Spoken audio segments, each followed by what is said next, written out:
Welcome back to the Best for Your Best Self podcast. This is Wellness episode with Kim part 2. We're going to be talking more about Ayurveda. We have this kind of broken into a topic and solution episode covering mind, skin, gut, and body. But before we get there, I was so excited to get talking with Kim that I really breezed over her story. So I'm just fascinated by kind of your journey, your path. Sure. Yeah. So I initially found Ayurveda myself because I needed healing. In my late 20s, I think it was like 27, I found I had atypical cells in my breasts, atypical ductal hyperplasia. And it's not that common in your 20s. And I was at a much higher risk for developing breast cancer. And that really shook my world. Like, it really changed me to the core. At that time, I started researching a lot of different holistic avenues. That's just more of the way I was drawn at the time. And the more I started learning about Ayurveda, it just resonated with me on a really deep level. And at that time in my life, I was also feeling like some career changes, and happened to find that there was an Ayurvedic school that was in my area, which is the Los Angeles area, and there was an open house going on. So I thought, wow, let me just go check it out. And when I was there, I just had this overwhelming sense that that was where I needed to be. And it's just only happened to me a couple times in my life with different things, or maybe people. It just, it feels right about certain Was things. there anything in particular about it? The environment? I met one of my mentors who, is still one of my mentors to this day. I felt like I had met her before, and we just really connected. And I just something about it just felt right, almost unexplainable, but almost like that synchronicity feeling. And that same day I enrolled in the program, and it changed the course of my history. It changed my life. And I stay on top of my breast health and imaging, and I do thermography now, but I have been cleared of having any atypical cells for a few years now. And it was just, I really attribute it to lifestyle changes, to implementing Ayurveda in my life, and emotional healing, really getting to that root. And I am so grateful every day for getting to practice this beautiful medicine and getting to share it with others. I think that's hugely underestimated in our current times, just how much mindset and attitude, mental state affects our overall health. Absolutely. And mind-body medicine, the really two are really linked. So you enrolled? I enrolled in that Ayurvedic program, and that's where I did my training in clinical residency out in California. And as you had mentioned before, I've also done training in India as well. And I'm excited that next year I'll be starting my doctorate in Ayurveda, and so I'm really excited about that. So Ayurveda is so deep and so vast. There's so much to it, and it's really my great passion, so I want to be able to help people at my greatest ability, and I'll always be a student for Ayurveda myself. I'm always learning so much. What brought you home? Well, I wanted to be closer to my family. I wanted to be back in Florida. I missed it. I mean, Florida is amazing, and I like the laid-back atmosphere. I miss the mountains. I would say I miss the most, but I'm really happy to be back, and I'm so grateful to be sharing Ayurveda here. That's awesome. There's already so many people that practice in California, not here. Yeah, we're very lucky to have you, so hoping to expand that. So, more story? Do you want to get into some topics? Let's talk some topics. Are you sure? Yeah. What should we start with? Let's start at the top. Mind. The mind. We kind of touched on it, but we'll elaborate on. Yes. So, you and I have been talking, and a certain class of herbs that I would love to share with everyone are adaptogenic herbs. And adaptogenic herbs essentially help our body's ability to naturally deal with stress. And an herb that you and I have talked a lot about is ashwagandha. And Ashwagandha is vata balancing. It's very building and nourishing to the tissues as well. Really strength promoting. It helps to build lean muscle. It has a very big immunologic effect to it, and it's one of the rare herbs that's also safe while in chemotherapy as well. It can really help. So, and it does have that adaptogenic response as well. Everyone needs to be on ashwagandha, especially now.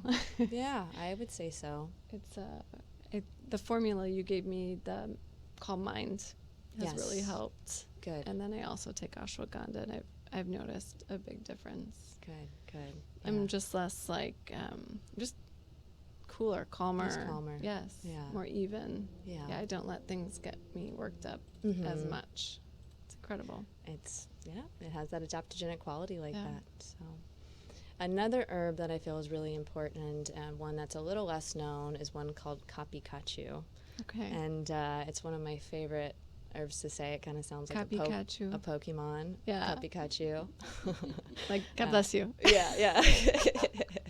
Otherwise, it's known as mucuna. That's the botanical name for it. It's a velvet bean. Wow. And it's commonly used in Parkinson's, but the really amazing thing about mucuna or kapikachu is that it has dopamine receptors, and all of our immune cells have dopamine receptors. So the herb is able to interact with the immune cells' dopamine receptors to create immune function, to increase immune function. So those are two herbs that I personally take every day, and you can certainly take both those herbs long-term, preventatively. Adaptogenic herbs are kind of like chicken soup for the soul. They are able to nourish our bodies on a really deep level, and definitely recommend those daily, and so great to take right now too. One that I've been reading about, and I've been taking, is Triphala. Yeah. Just helping with kind of clarity and also just mental focus and things like that. Triphala is not an adaptogenic herb. Okay. That is actually it's a blend of 3 different fruits, Amalaki, Vibhitaki, and Haritaki. Those balance all 3 doshas, and it's actually a little more centered on regulating digestion. Okay. And there is definitely a mind and gut relationship. So I can definitely see that could also make you feel calmer as well. I think that's what I did not realize, is that our gut is really a second brain, and it controls our cravings and everything. Yeah. So kind of breaking some of those habits just makes our brain function better. Absolutely. It's incredible. Yeah. We'll get there. We'll get to gut. Okay, we'll get to gut. So more on mind, did you want to touch on breathing? Yes. Well, breathing, yes. Meditation definitely is something I would suggest, even 10 minutes a day, 5 minutes if you can. We take showers for our bodies every day. Meditation is really a shower for the mind, taking that time to be present. And even if our mind goes off in so many different ways, just coming back to our breath, thinking about our breath, focusing on that. Even 5 minutes can really make a world of difference. Pranayama breathing exercises are something else that can be extremely powerful. There are many different breathing exercises. One called Kapalabhati, Bhastrika is another one that's more energizing to the body. So maybe in the morning, instead of having a cup of coffee, actually it's way more energizing than a cup of coffee, is doing short, quick breaths. And you can place your hand on your stomach. You're going to want to contract and do quick breaths. So it's like... It's all through the nose? All through the nose, like quick breaths. And you're really contracting the abdomen. So you're feeling the abdomen kind of rising and falling and doing those quick breaths. And even just doing that a couple of minutes, it's extremely energizing. Even just doing a couple of those, I'm already feeling a little shift within myself. It's not something you'll want to do at night Right. because it can make you really have a difficult time falling asleep. It's more energizing. There are different breathing exercises that you can do in the evening to help with better sleep. One is the alternate nostril breathing, and that it's really just taking your thumb, closing one nostril, breathing in one side, closing that down, and breathing out the other. Breathing in this side, and exhaling out the other. That's basically what you're doing, and you're continuing that on for a couple minutes. Very cooling and calming to the nervous system, balancing both hemispheres of the brain. Breathing is impactful. Yes. One thing I practice is square breathing if I'm getting anxious or stressed about something. It's just centering. I don't know if that's Very Ayurvedic, deep, but kind of the diaphragmatic breathing. It's absolutely Ayurvedic. Breathe in, hold, breathe out for 4. So just that controlled breathing is awesome. It's powerful. Yeah, it's underestimated. It's better than a Xanax. Don't grab. Yeah. Don't need to grab prescriptions. Just breathe. Just breathe. Just breathe. Just breathe.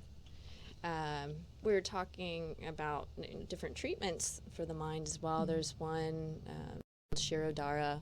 Shiro means head, Dara means flow. It is a therapy in which a warm medicinal oil goes over the forehead and third eye in a very rhythmic motion, and it really is able to bring someone into a deeply relaxed state. There's really nothing like a Shirodhara. It almost feels like you're floating through space. Wow. And so that's really deeply calming to the central nervous system, very balancing for Vata dosha, very good in treating insomnia, anxiety, depression, things of that nature. One of the best therapies for the mind. If someone needed that therapy, is that something you do weekly or monthly, or because they would come to you? Yes. A practitioner would be doing that. Yeah.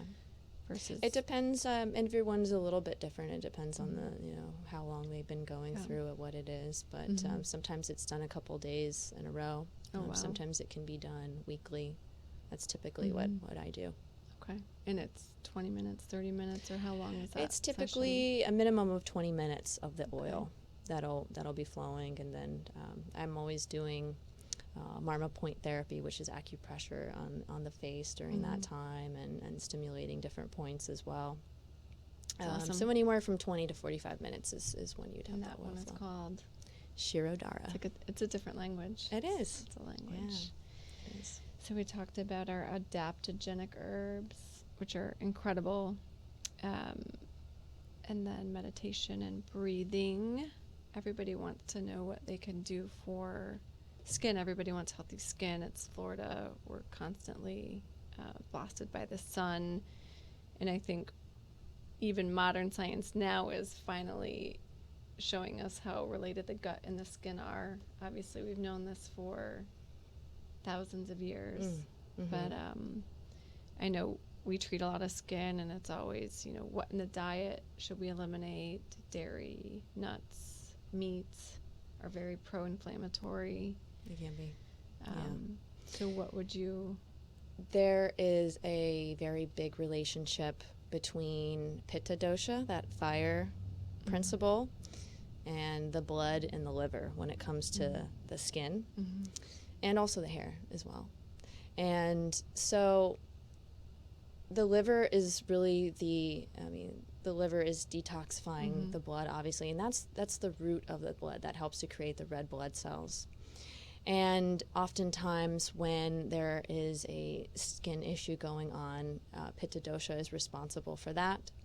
And so we want to eliminate the alcohol, spicy foods, a lot of the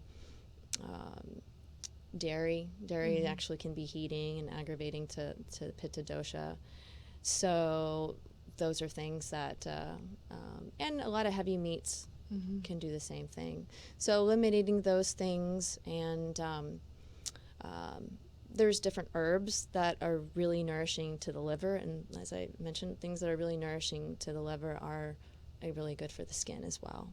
Very bitter herbs, one called Bringaraj or Bunimba, These are bitter herbs that are able to detoxify the blood, to cleanse and nourish the liver. Is this a supplement, or would you put it in your food or tea? Those are, you could make a tea out of it, or you could take it in capsule form, either way. But those are single compound herbs. Okay. Yeah, that are really good. Dark leafy greens are excellent as well. So really things that are bitter and that quality in nature are really detoxifying and really cleansing to the blood and to the liver. Yeah. Anything else for anti-inflammatory herbs? Anti-inflammatory herbs. Well, they're anything that is really cooling, like obviously things like mint, coriander, things that nourish the plasma and blood. Those bitter quality herbs, are really best. And topically, I even like to, like what I use as a moisturizer now is actually neem oil. Neem is another herb that it's really good for the skin. Heard of that. Yeah, It's so kind of a healing salve too. it can be in a salve, or also usually there's a type of oil that'll be the carrier oil combined with the herb. The one that I use is one called from Bonnie and Botanicals, and it's a sesame-based oil. And I'll just take a couple drops of that, and I actually use that as a moisturizer. And you wouldn't think that oil would be that great for the skin. You're not using much, but I used to be prone to skin issues. Hormones also play a big role in that as well. Right. And that's another thing. Pitta is responsible for hormone secretions as well. So, yeah. So nourishing the hormones. Yeah, definitely. As far as gut, I've been starting to talk more and more to my patients about gut and just, how every day you should really be able to move your bowels. I do a lot of abdominoplasties, and I wasn't even talking about this before, but now I'm like, this is critical in how you're going to feel and recover. And I think our diet, our Western diet, is really, really poor, as far as processed foods and lack of fiber. So anything about the gut particularly that you think we can So healthy elimination would be going first thing in the morning. That should be one of your first natural urges, if not right when you wake up, maybe after you have your morning tea or coffee. That's a sign of a good, healthy, strong digestion. And we need to have at least one bowel movement a day for health. And so the gut, of course, we have, so many microbes. We're like composed primarily of these microbes. And even the mind, when you're stressed out, it can change this gut biome. And so taking the time for self-care, doing these healthy practices that we've been talking about is actually really great for the gut as well. Practices like we've also talked about, like favoring warm cooked foods, the CCFT, things like that, to keep that digestive fire strong. Do you believe in probiotics? Should we be on probiotics? I do. Yeah, sure. I do. Definitely short term, if there's anything going on, I myself do probiotics daily. I kind of rotate and switch them out, but I'm an advocate of probiotics. Yeah, I've been drinking more kombucha, not daily, but pretty regularly. I've noticed I feel better when I am drinking it. Yeah. Sometimes it can be aggravating for pitta types, though, so just be careful. You might not want to do it every day. Yeah. But yeah, kombucha can be great. Because I was thinking because of the probiotics and gut health, but okay, I won't do it every day. Yeah. But I think even fiber supplementation and absolutely psyllium husks, and is that what you recommend? Psyllium, definitely very good for Vata dosha types. Chia is very good too. Flax. Just don't combine them all together because it can be harder for the digestion to break all that down. So really sticking with one, at any given time, like a sitting. And then some movement, I think, with our guts, as far as stretching and yoga can definitely help. Staying active, if you don't, staying active, moving, doing yoga, different yoga for different constitutions and types too. Can you explain more about that? Yeah, absolutely. So kapha dosha, that's that earth principle. Usually need a little bit more, have a sluggish digestion, need a little bit more motivation, a little bit harder to get started and get going. They actually need more of that stimulation. Sometimes spicy foods are actually better for kapha types. So more of like a vinyasa. Something like that that's more active, ashtanga, those types of yoga practices. That's very good for someone who's a kapha type. Doing a little bit more weightlifting, things like that can be really good Pitta too. needs restorative yoga. Restorative, cooling, calming, hot yoga, not necessarily Not so always the much. best, which hot yoga would be great for someone who's a kapha or vata type, but it can be a little bit much, overheating. For someone who's a pitta type, doing a yin class, a restorative class would be really good, like a gentle flow. For vata types, they need a little more of that grounding, so a little less active and a little bit more calming is good for them as well. Those types that I mentioned, like the yin, things like that. So in your practice, do you teach your yoga classes for the types? Like, are you... How does it work? I don't do weekly classes at my practice. I'm more of a clinical practice, and I work with nutrition and herbs. But I do like to incorporate yoga when I do events, and I have a lot of different yoga instructors that come in and teach with me. I myself am also a yoga instructor, and I'll teach clients one-on-one different poses to help with different issues or different things that they might have. Got it. So kind of educating as this is a tool. Yeah, I'd like to demonstrate and show them different things that they can So then use you to can incorporate. customize it based on their dosha. On their dosha and anything specific that they might have going on. That's awesome. Yeah. Beautiful. Yoga changed my life. That was probably my first introduction to Ayurveda. When I was a general surgery resident, I mean, I was down a bad path, like not healthy at all. Working, you would like work all night and then go have beers and then sleep and then wake up and go do the same thing. Yeah. So, and then, I kind of had that moment, like something has to change. And I found yoga, and it was just... It changed definitely my life too. It was so beautiful. So now my husband and I'll get up and 5:30. He wakes up at 5:30, 20-minute yoga, and just it's like a great way to, when we can, set the tone for the day. It absolutely sets the tone for the day. Yeah, it's beautiful. Yeah. Anything else you want to touch on? No, I don't. Covered. Okay. Do you want to tell them how to find you in case they didn't listen to our last episode? All right. So in case you didn't hear that, healingelements.ayurveda.com. That is my website. I have all of my Ayurvedic therapies listed on there, as well as information about Ayurveda in general. And if you have any questions, feel free to reach out. Either send me an email, or you can connect with me on the interwebs, on Instagram, kim.beta, or YouTube. I do have a channel called Kim Beta as well, where I post different wellness videos. We have a question from the audience. Okay. I'm not really sure. Is there any emergency Ayurvedic first aid? Is that the question? Is there anything that somebody should have, like for quick, like digestive issues or anything else that like in their medicine cabinet, like must have. All right. Well, I'll share with everyone just a little remedy that you can do if you have any sign that you're getting sick right now. I would highly suggest taking turmeric. About a quarter teaspoon's good, and a cup of hot water. So say you have your teacup hot water. Turmeric, ajwain, that's wild oregano, and I do like that better than the Italian oregano. The wild oregano, ajwain, you can find at any Indian market.